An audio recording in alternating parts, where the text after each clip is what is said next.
County line. Woo, Jessica.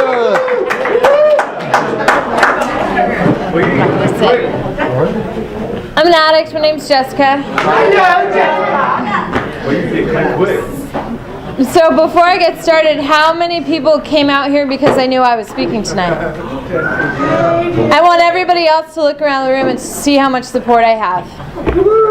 That's what happens if you stay here, get involved in recovery for 4 years, 7 months, and 11 days? 12 days. 12 days.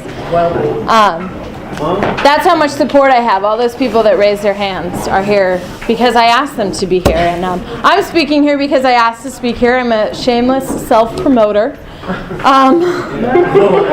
I like to promote myself. And I like to speak, and I like to speak because I love recovery, and I like to share about recovery. And when I hear a bunch of people share about the disease, I want to be the speaker that I want to hear.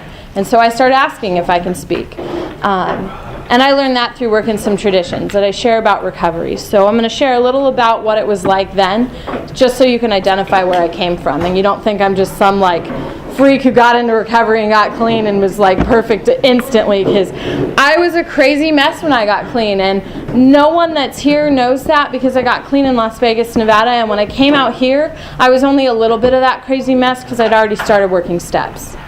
And I got into the program because my mom got clean, and so obviously my mom was an addict my whole life, and so is my dad, and my dad is still in his active addiction today. I saw him today. He lives out here. And he was loaded because he had back surgery, and so he was able to get loaded and have an excuse. And I don't live like that today, and I'm really grateful for that. And I was spoiled. I was an only child growing up, and my mom really wanted to do better by me, better than what she had been raised to be, and better than what her sister was. And my aunt's in recovery, and it's kind of how we're all here, and she's got 22 years clean or something like that. And she was a hardcore user. She went to prison for drug dealing, and so my mom didn't think that she was a big enough addict, and I didn't think that I was a big enough addict. To me, an addict looked like an addict. An addict was someone who had been homeless and, shot heroin and gone to prison and lost their house and lost their car. And when I got into the program, I had a car. I had a roof over my head. I had money in my wallet, money in my bank account, and people that still talked to me. So it was really hard for me in early recovery to believe that I had a problem. Because if all of those outside things looked okay, then I was okay. And it really took me to work steps to get that I was an addict. I really came into the program because my mom was part of the program, and I really, really, really wanted to feel a part of my family. And the only way to do that was to do what they were doing. And for 3 months I sat in meetings loaded because they were going to meetings. And for 3 months I went to NA activities loaded, and I felt so miserable and so not a part of. I felt so out of place for so long. And then one day I made the decision to stop using, and maybe that would change things, because the difference between what they were doing and what I was doing is that they were truly staying clean. And I was just coming around. And so I stayed, I got rid of, I put the pills in the medicine cabinet just in case. Got a sponsor who had 9 months clean maybe, and had worked 2 steps maybe, because you all suggested to get a sponsor. And what I heard was, you get a sponsor you relate to. Well, I was a frickin' mess, and this girl was a frickin' mess, and I related to that. And the first thing she told me to do was get the step working guide and start working the steps. Well, all of these people in NA had bought me all the books. I was on disability because I had been paralyzed, and completely paralyzed. So if you don't believe in a miracle, you're looking at one. And I believe I'm a miracle today and every day. And so I was on disability. So I had all this money, and didn't have to go to work, and I had a car, and I could go anywhere. But I had moved to Las Vegas, Nevada, and I had grown up in Southern California in Westlake Village my entire life, and had never been outside Westlake, Thousand Oaks, or Simi. That's where I used, that's where I was comfortable with. Occasionally I went to the Valley when we were doing a run to the Valley, but I wasn't driving. And so I had moved to the city. I didn't know, and I wasn't the kind of go get what I needed addict. Drugs came to me. And at this time, because I was sick and I had been released from the hospital, I had been released with a lot of stuff. And it was enough to get me loaded. And so I had this money, and I had what I thought was a life. I had an apartment, and I'd started out in Las Vegas at my mom's, and she couldn't handle me. She was newly clean. She got clean in January of 2006, and this was March. And she was newly clean, and she didn't know how to deal with a using addict. And I was a using addict. And so I got sent to my aunt's, and my aunt had 18 some odd years clean at that point, and she couldn't handle me. And my mom's boyfriend moved into my mom's place, and I moved into his apartment. And I was completely entitled to have my car and to have my money and to have that apartment, and I didn't need to work and I didn't need to do it, don't you know? But I still really wanted to be a part of my family. And so, at that point where I put up the drugs and I got this sponsor who was kind of doing things, and everyone in the program had bought me all the books. I had a Just for Today. I was reading it every day. I had a basic text, which I read and was freaked out by, so I'd close it and hide it. And I had the It Works How and Why, which I refused to open because, oh my God, there was recovery in the book. And, and I had the step working guide. And so I got this sponsor who barely worked steps, who barely was clean, and she told me to start working the first step. And I wasn't, I was clean. I'd put the medicine away and I wasn't taking it.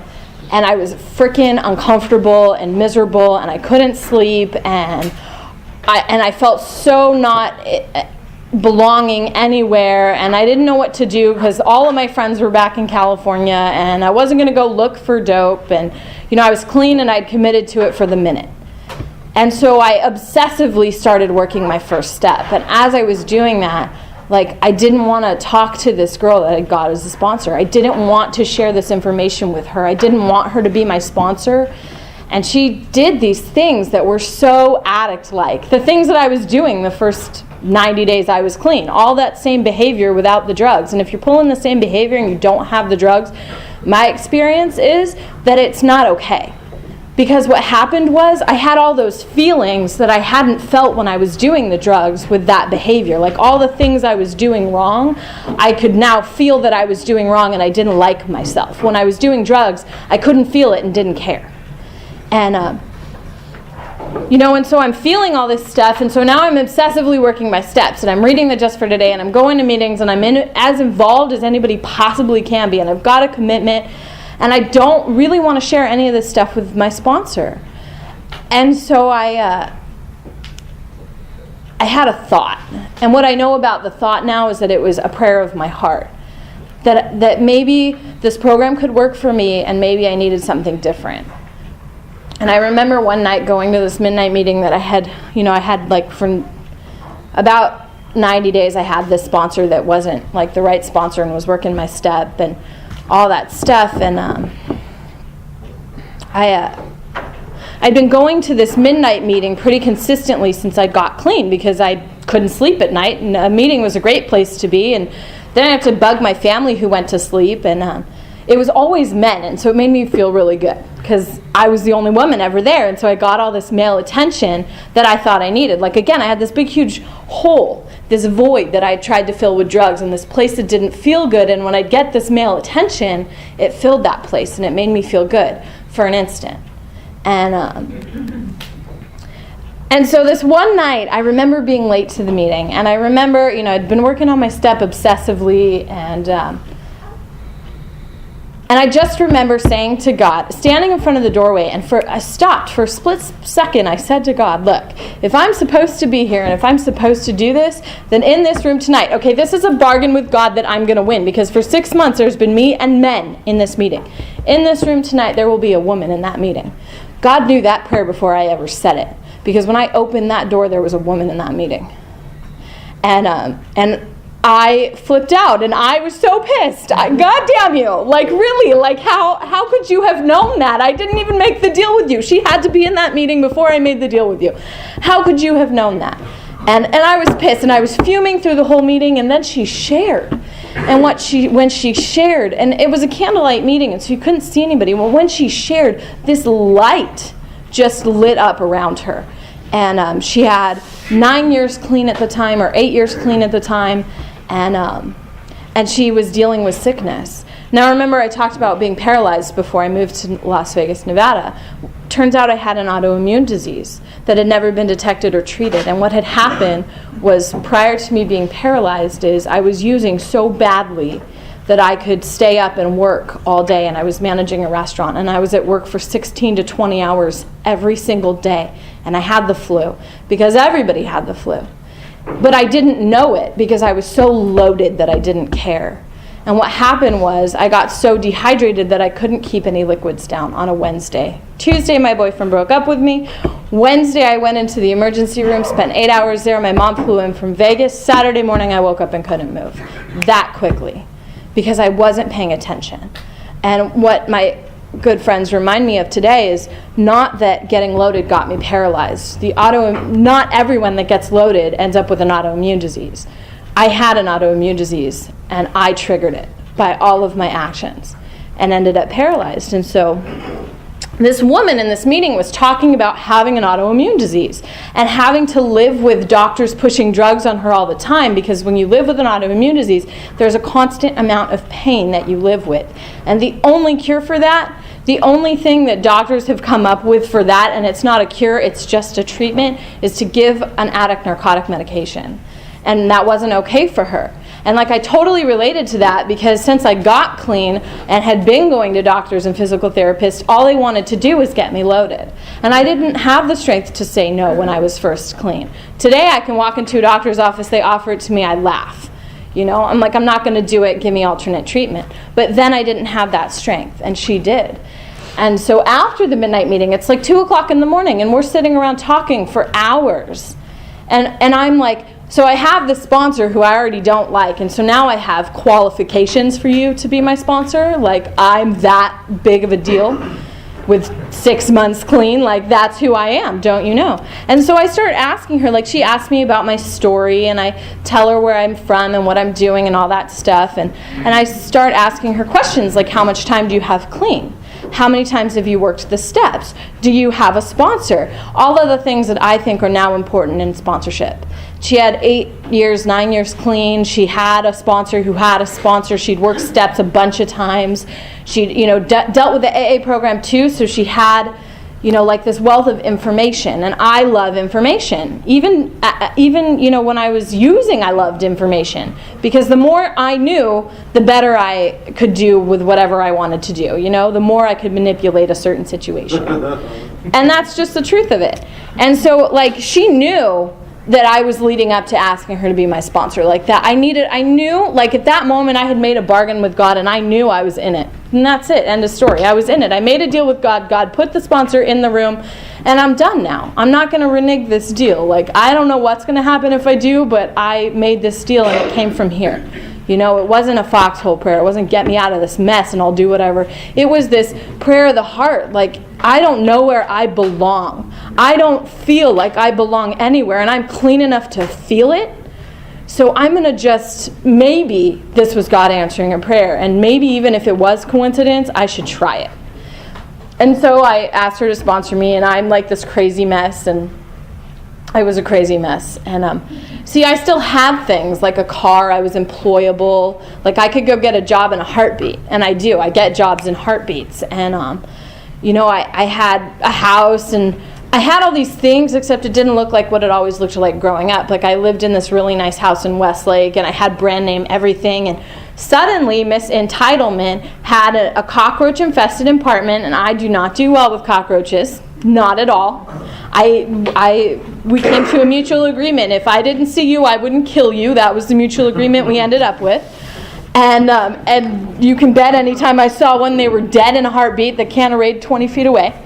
And and I didn't have I had some money, but I didn't have what I was used to, because I was starting to live honestly, and that meant doing things that were honest ways to get money, not dishonest ways. And so I was pretty pissed.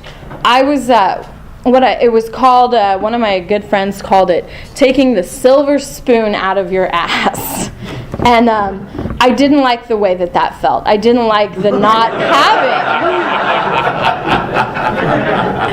I didn't like not having the things that I had had for so long. Like, I grew up a spoiled rich kid.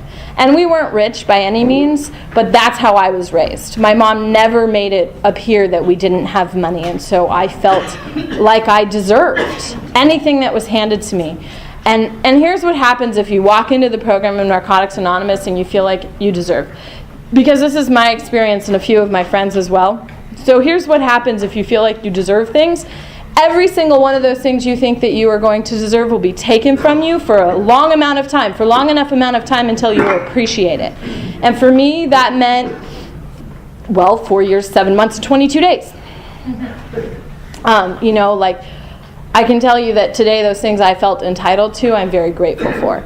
One of those things was health insurance. And for someone with an autoimmune disease, that's really important. And today I stand in front of you with no health insurance. And it's a very scary place to be for somebody like me. And I can tell you that I'm still grateful to be here and to be clean. And sometimes, my story tonight is that sometimes it's not about walking through life with grace, and it's not about making it through it pretty, it's just about making it through it clean. And that doesn't mean that you're always doing the right things, and that doesn't mean that you're on your best every day. It just means that you've sat on your hands and stayed clean through the getting fired and moving into a new apartment in the same week. Because that's where I'm at this week. And so where I'm at this week is going minute by minute to stay clean with 4 years, 7 months, and 22 days. It's not about living every day clean. And I can tell you my pink cloud didn't come till I had 2 years clean. I got in this program because my family was in it and I wanted to feel part of so badly. And for those first 18 months, I felt so not a part of anything. And I questioned every single day why I was clean another day. What I know about why I was clean another day is because in those first 18 months, I had more good days in a row. Even if it was 2 good days in a row, that was more good days in a row than I'd put together in the last 6 months of my using. Even in the last however many years. I remember growing up never feeling like I fit in or I belonged, always seeking male attention or just attention, even if it was negative, and being thrown into counselors because my mom didn't know what to do with me and she had no clue that I was using because she was too loaded to notice. You know, whatever it meant to try and get my mom's attention, my dad's attention, to not feel like I was so ugly and such a fuck up. Like, what did I do so wrong that I fucked up so royally that I didn't have any hope of being anything I wanted to become? And that's how I felt my whole life. And standing in front of you today, I don't feel that way. I've chased after my dreams and achieved them.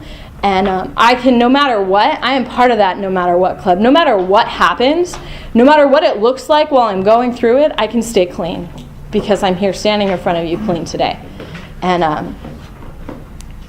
when I got that, I call her my first real sponsor because she was clean and doing the program and doing the thing. I called her all the time. I'm talking 4, 5, 7, 20 times a day because I had nothing better to do.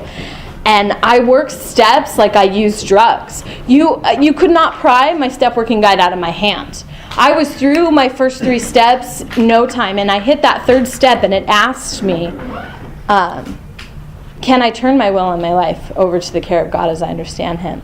And my answer to that question, or was I willing to? My answer was yes, I'm willing to, but I don't know how. And that was the first honest answer I'd ever given anyone in my life. That was the first time I was honest, like truly honest. And what came out of my first step was, I'm truly an addict. Like, have I ever done anything that could put me in jail? Hell yes. Did I get caught? Not once. Am I lucky? I am blessed beyond means that I never got caught doing the things that I did. I am blessed beyond means that I was smart. I used with cops. They're not going to throw you in jail if you're using with them. That's what I did. I did things that would go around the laws so that I can continue to do them. Did I do things that could get me killed? Every single day of my life. It was fun for me. Did I do things that could get me diseases, that could get me whatever? Absolutely. I did all those things, and there's a huge purple star next to it. My sponsor said, anytime you think you're not an addict, I want you to go find that page. And I can tell you, I know exactly where that book is, exactly where that page is, because that was, 12 steps ago. And so it's 4 or 5 notebooks away. But I can tell you exactly where that star is so that I don't ever forget what I used to be like. And I never forget that last time I got loaded because I slept for 4 days afterwards. and I missed my cousin's birthday. My cousin's an addict in her active addiction today, and we don't talk. But at that time, that was the most important thing in my life. That was the most important person I had ever had in my entire life. We had our own world. And what I know today is we had our own world because we couldn't deal with this one. And I missed her birthday. And I didn't. I had actually somehow in my loaded stupor sent her a text to wish her happy birthday. But when I woke up, I felt horrible. I felt like I missed her birthday. And that was enough for me. Like that was the point where like maybe I do have a problem, and I don't forget how that feels. I might forget every specific about that, but I don't forget how that feels, so that I never have to think that it's a good idea. And then when I do have a good idea, and usually a good idea is get loaded because that's going to solve it. And when I have that good idea, I can remember what it felt like to miss the most important person to me.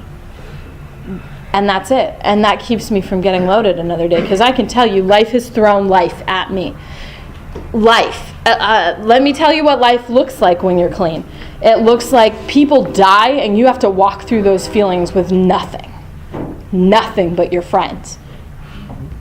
People get loaded that have been here for a long time, that saved your life. And you have to walk through those feelings with nothing but your friends. People do stupid shit and hurt your feelings. And you have to walk through that with nothing but your friends. And I can tell you that today, I am willing to walk through the things that life has thrown at me. And just in the last few weeks, life has thrown at me because I'm more willing to be here with those things than I am to be back there with this hole that I couldn't fill. Somewhere around 18 months, I had worked my first, second, third, fourth, fifth step. Because after that third step, my sponsor taught me how to give my will and my life to God, and would not let me move on in my step work until I could do that, until she knew I could do that. And then I worked my fourth and my fifth, and was starting on my sixth, and right about that time my lease, because I finally got out of the cockroach infested apartment because I'm staying clean long enough to get a really good job and to hold down that job and not have to call in sick and not have to do the things that I do in my active addiction. And so I got a great apartment that I loved. It had a wood-burning fireplace, a full-size washer and dryer, a full walk-in closet. It was beautiful. I love my apartment. If it were here, I'd get it in a heartbeat. Can't afford it in California, only in Nevada. I had a beautiful apartment. My lease was up on my apartment. They had this a position at work, and they cut the position because Vegas hits before the economy goes bad, Vegas feels it. And so they cut my position. And they didn't fire me. They just cut the position and said, you can stay on with the company. And I had one secretary service commitment, and I'd been in it for about 6 months. And I called my sponsor one day and said, I'm done here. I want to come home. And see, the thing with that was that I had spent 18 months learning how to be not chained to my family. I went to Nevada because my mom was in Nevada. I got clean because my family was clean. And in my fourth step, I explored that. Why am I so connected to these people? And how can I not be so connected so that I can live the life that I want, not that they want? Because I was living the life that they wanted. I had a good job that met their accounting job standards, and I had my own place, and I was paying my own bills, and that meant their dreams for me. That's what that meant. That's what that meant. And that wasn't what I wanted anymore. And I explored and worked through how to break those chains. And about 18 months clean, I called my sponsor one day and said, I'm done here. I don't want to be here, but I don't want to make a decision on my own. Because the minute that I got her as a sponsor, I told her I don't want to live in Nevada. And she said, you have to live here for a year. You cannot make any big changes in your life for a year or you'll get loaded. And you know what? I believe her. If I came home in that year, I'd probably have gotten loaded. I wouldn't have known how to do it. But I put some step work and some spiritual principles under me. And I called her and I said, I'm not sure. I'd learned, don't make decisions without consulting another person first, because chances are you're going to make one that's stupid and end up in a world of hurt and have to clean the mess up. And I was done cleaning my messes up. I had, 25 years of mess to clean up, and I don't want to add more to it. So I called her and I said, look, my lease is up on my apartment, and I was going to go to California in 6 months anyways, and my position has been up at work, and they've offered me a position within the company that's same salary and benefit wise, but I don't know that I want to be there, and I'm not chained to my family anymore. And if anything, that's a huge blessing of recovery. Like, I mean, the blessings of my recovery are too many to even name. And that one was big for me. And I always say, if this is as much as I get in recovery, I'm cool staying here for the rest of my life. And every time I say that, 2 seconds later, I get more. And my sponsor said, I'm not going to make this decision for you. You just got to do what you think is right. And the only thing I had a little bit of a problem with was giving up that commitment that I had committed to for a year. And my sponsor said, do other people do it? And I said, that does not make it right for me. She said, is it right for you to leave now? And I said, yeah. She's like, then they'll understand. And they did. Because guess what? People with time in Narcotics Anonymous love you no matter what you choose. If you choose to make stupid decisions, they're going to love you anyways. I know, because I've made stupid decisions in my recovery and been loved anyways.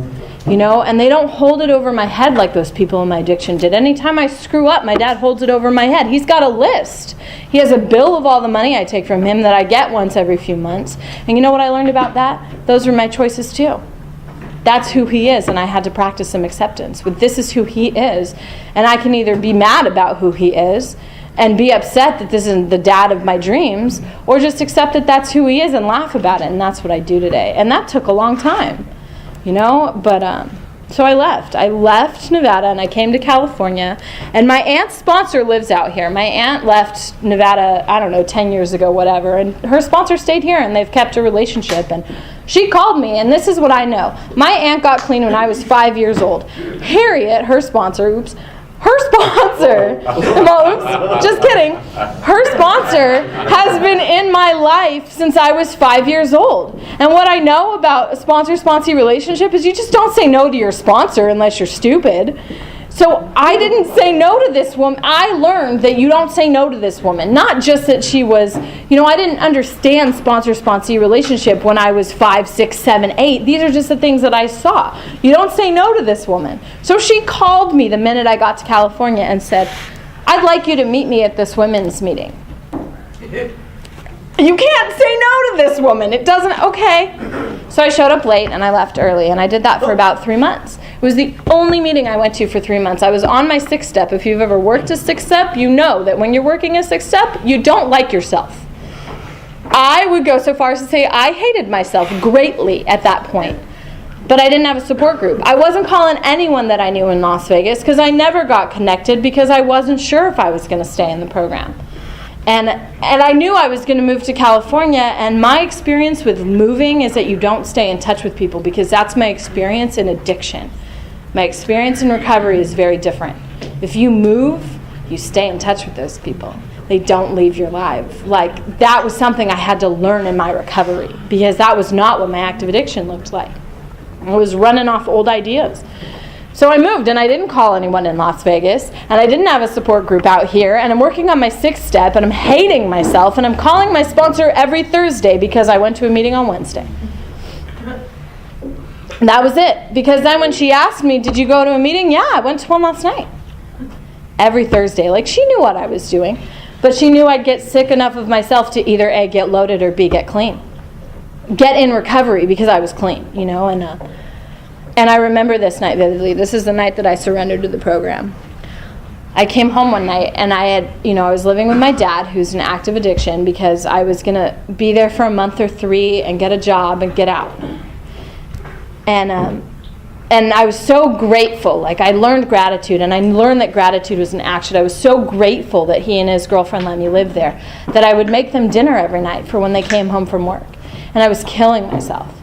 And killing myself for them, people I don't even care much about, but still had those chains that I'd only worked on with the family in Vegas, not with him. And I still had this fantasy in my head of this dad that I really wanted. And he was never going to be that dad. But I was still living in this fantasy. And so I was really grateful. So I thought, if I make dinner and I clean the house and I be the good daughter, like, the problem is not that he's not the dad that I want. The problem is I'm the bad daughter. And so if I'm this good daughter, he's going to be so grateful to have me in his life, and it still wasn't enough for him. And I was clean and having to deal with those feelings. And I was not going to meetings, and I didn't have a support group, and I'm working on my 6th step, looking at my defects. And one night I came home, and my dad has this like display of alcohol, or used to. Now it's just always gone. But this display, the disease gets progressively worse, and the longer I stay in recovery, the more that I see his disease getting progressively worse. So he had this display of alcohol, and I came in one night, and I just remember, just like that light around my sponsor that night, there's this light around this display of alcohol, and no sooner did I see those bottles lit up, I was on my knees. And I was in tears, and I was like, I can't live like this, and I'm either going to get loaded right this very second or stay clean. And God gave me the strength to get up off my knees, sit my ass in front of my computer, and find a meeting. And it was a Friday night, and there was one late night meeting on Friday night in Simi Valley. And, I lived in Vegas where we have a midnight meeting every night, and so I had never experienced a meeting not being there. And lo and behold, it was Friday night, because God knows. God knew. If I did that on Thursday night, I'd have been loaded. But it was Friday night, and my ass got to a meeting. And there was this kid in the meeting that saw me, and I was a mess, an absolute mess. And, I started going to meetings in the area, and this kid started seeing me, and I was still a mess, because I started going to meetings. And he welcomed me. There's one person that welcomed me. And I'll never forget that. He saved my life that week, because he came and said hello, and he had 6 months clean, and I was super attracted to him. Oh my God. But he had 6 months clean, and I couldn't do it because I was coming up on almost 2 years, and I had these, I just couldn't do it. I had these rules in my head. And a lot of that too was just that he had some recovery, and I'm very attracted to recovery. And what that means is that he did what our book says to do. In our traditions, it says we welcome the newcomers to our meetings, and he was doing that. And this is before I'd even worked that tradition formally, but I'd read the book enough times to know that it said that. And we started hanging out with him and his friends, and this whole group of people just started getting me involved. And I got a service commitment. And here's the cool thing about getting like a service commitment, like a GSR, is that you suddenly are expanding to everyone in your area. And you're hearing about everything that's going on. Not on a group level. Like, your GSR is fantastic about telling you what's going on, but if you go to ASC, there's like twice as much stuff going on. And it's not just about the activities, but there's stuff like, I get excited about book projects. And I get excited about literature reviews. And I'm crazy. I like to do stuff like that. I'm really good at English, and And so I got involved in the area, and what happened was I started to gain some friends, and because I had done that, life started happening. Like, I had a really good friend die, and she was clean, and I was dating someone at the time, and I just remember crying a lot, and spending a lot of time being comforted, and after I started to get better, he wasn't in my life anymore. And what I know about that relationship today, now that I'm on the other side and not hurting from it, is that he was in my life for a specific reason. And, just recently I had a friend who had 9 some odd years go out. And this is a friend that, we were close. And if you've never experienced that kind of closeness, I hope that you do someday. Because as much as it hurts for me that he's not around anymore, I can never explain to you what having that closeness with people does inside. That hole that I used to have, no matter what's going on in my life, the fact that I got fired this week and have to pay rent on the 1st, cannot break that anymore. Every single day I give that to God and my angels, and every single day I worry, and every single day I'm nervous, and every single day I take minute by minute, and every single day I stay connected with my friends, and they remind me that I am not always well, and that sometimes I just need to take care of myself, and that it is okay that I am not going through this gracefully today. The fact that I'm clean is enough. And my first real sponsor always reminded me that sometimes the best you can do for yourself is to sit on your hands and stay clean another day. And that's it. And sometimes the best thing I can do for myself is to sit on my hands and stay clean another day. And I can tell you that today, I wouldn't trade anything that I have in this lifetime for anything that I had in that one. Because today I'm so far from who I used to be. Like, I am a person today. Not only am I a person, I'm a person who knows myself and loves myself even through the crap. And that is a freaking miracle to me. Because I couldn't stand me. I was ugly. I was fat. I was not worth anything. And today, I may be a little bit overweight. And I may eat a little bit more than I should. And that's okay. I'm still beautiful. I still have something today. I am worth something today. I am God, like, in me. Like, I see God in all of you because I have God in me. And that's what it's about for me today. And, you know, some days it is about just staying clean, because some days that's the best that I can do. But I know that if I stay clean one more day, whatever I'm going through today will be okay tomorrow, or in 6 months, or a year, or 5 years from now, or whatever it is. But if I don't stay clean, I can be guaranteed what I'll get is the life that I had. And I don't want that. I want the life that I have today. Because today, I don't have to be the little girl who can't be an actress because she's too fat and too ugly and too worthless. Because today, I can go onto the internet and find myself acting in a show. Because I chased my dreams like I chased my recovery. Because you guys gave me the strength to have a higher power, to give me the strength to overcome everything that keeps me down on a daily basis. Even the autoimmune disease with no health insurance. I'm staying clean through it. I'm staying clean through Monday. I'm staying clean through Tuesday. I'm staying clean through getting fired. I'm staying clean through the very expensive heating coil of my car going out. I'm staying clean through having to talk to my active addiction father. I'm staying clean through his negative bullshit of all the time of how worthless I still am, and I don't have to believe him anymore.